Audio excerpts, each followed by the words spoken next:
Hello and welcome back to my channel. Thank you so much for joining me. If you're new here, my name is Rachel and I'm a women's body transformation coach. Now, I am so excited to film this video. I'm excited, but I'm also, shall we say, raging. Like, I can feel the anger and the passion inside of me with what I'm about to talk about.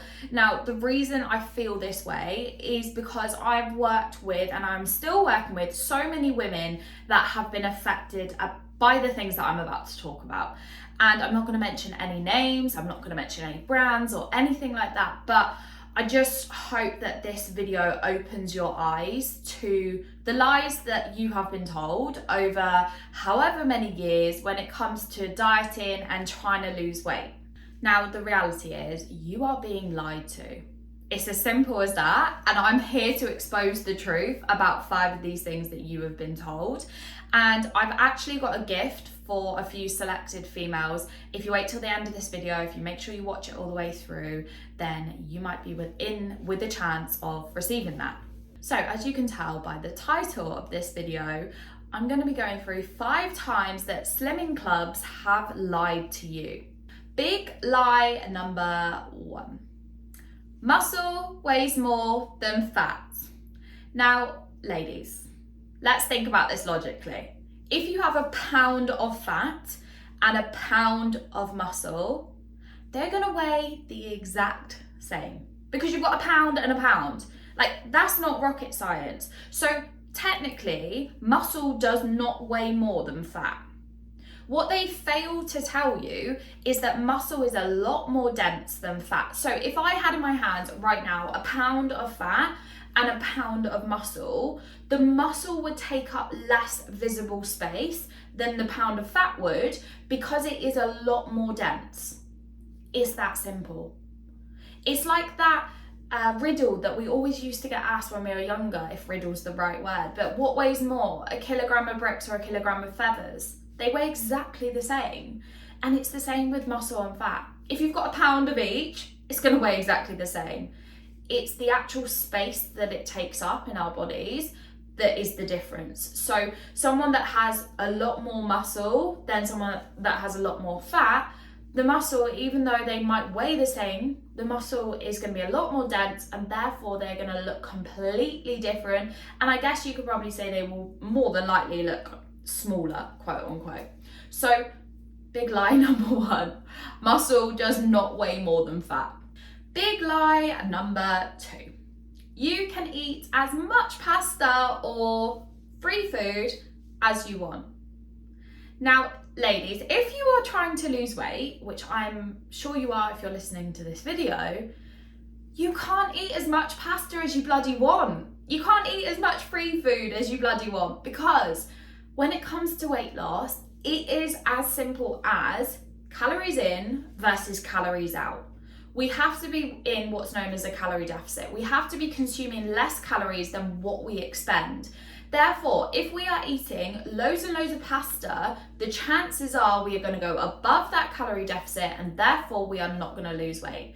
You cannot eat as much pasta as you want and still lose weight. Fact. Simple as that. Lie number 2. Big lie number 3. Now, I'm sorry, but I had to really think about this when someone told me this. A blended banana has more calories than a non-blended banana. What? Like, how? I do not get how that is possible. The only way that would be possible is if you shut your eyes for a second after it's blended, someone else put another banana in there, blended it up, and then you've got 2 bananas blended, which is obviously going to have more than one normal banana. A blended banana has more calories, more sins, whatever it's called, than a normal banana. It's a load of bullshit. It doesn't. Lie number 4. Now, this is one that I have helped a lot of my clients to overcome, and that is some foods are sins. Now, I'm not going to get into too much detail when it comes to sins and what the kind of background is behind that, but what I will say is I strongly believe that this is why a lot of women have such a poor relationship with food. I was doing a bit of research into this, and at the time, in the document that I found, it explained to me that 25 grams of blueberries, 25 grams of apple, and 25 grams of pineapple have roughly 3, 4, 5 sins per portion, right? But it's okay, because if you want to go to the fish and chip shop and have mushy peas, there is absolutely no sins in them. Like, what the fuck? You're being made to feel bad for eating some fruit that has high nutritional value, yet you're allowed to have as many mushy peas as you want. Now, don't quote me exactly on that, but the whole point is the concept behind sins is awful. We should not be made to feel bad for eating certain foods. Now, yes, there's going to come a time and a place where we need to pull back on certain foods. And it is pretty obvious that living off takeaways, living off junk food is not good for us, right? We know that. That's obvious. We don't need someone to tell us that. But what we also don't need is for someone to make us feel bad by calling something a sin. Because a sin, like, that's got a really negative connotation to it, when instead what we need is to be educated and shown why these foods do not have as much nutritional value as other foods. We need to be shown instead of just told that this food has X amount of sins, because as I've said, this is no wonder, there literally is no wonder why women struggle with their relationship with food, when they're just being told, yes, you can have that, no, you can't have that, but they're not being taught why. And finally, big lie number 5. This is one I genuinely hate, because I think it's such a lazy response. I, again, don't think it supports women in any way, shape or form. And I think it's just a bit of a poor excuse instead of, again, educating people on why. So, big lie number 5 is, you just need to work harder because the scales haven't dropped.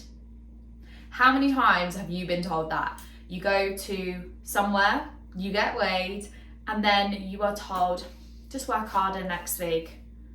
Like, what the hell does that mean? No one is telling you why. No one is explaining to you what you need to do. You have no understanding. You've been told that you can eat all this free food, yet the scales have gone up, and then you leave that place feeling very frustrated, very disheartened, that you think, fuck this, I'm gonna go and get a McDonald's and I'll start again tomorrow.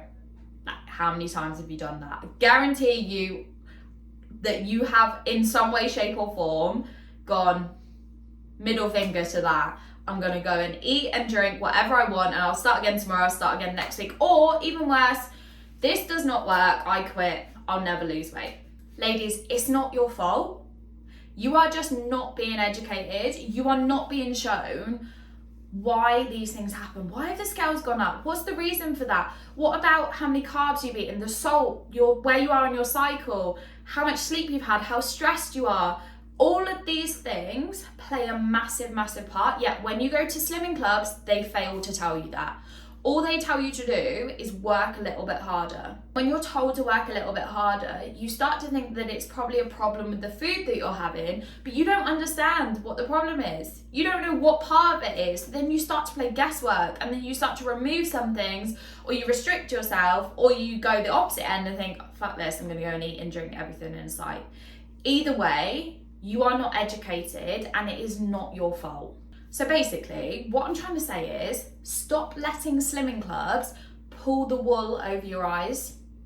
Stop letting them dictate how you feel, because you've been told you can have all this pasta, yet you can't have a blended banana because it's got more sins than a normal one, or more calories, or whatever it is, but you need to work harder. Like, that makes no sense to anyone. I hope this has been a bit of a wake-up call to you, and I know I'm quite direct when it comes to these things, but I'm so passionate about it. I've seen enough women be damaged in terms of their relationship with food from slimming clubs, and it's not the way to go. If we genuinely want to get life-changing results that mean that you don't have a bad relationship with food, that you're not fearful of things, that you actually understand why you need to eat X, Y, and Z, and why you should have less of A, B, and C, slimming clubs are not the way forward, ladies. So if you've made it this far in this video, well done. Now it's time for the gift that I promised at the start.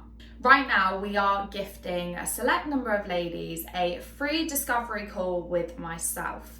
And this is for the women that are a supporter of this channel, that have subscribed, that follow my content, that interact with me. So in the link below, in the description box, you will see that there is an opportunity to book that discovery call with myself. Don't panic, it's free. I'm not going to try and sell you anything or anything like that, but I actually want to help you. I want you to step into 2024 and let that be the year that you finally get the results that you want. So all you need to do is click the link below, book the call in with myself, and I look forward to speaking to you very soon.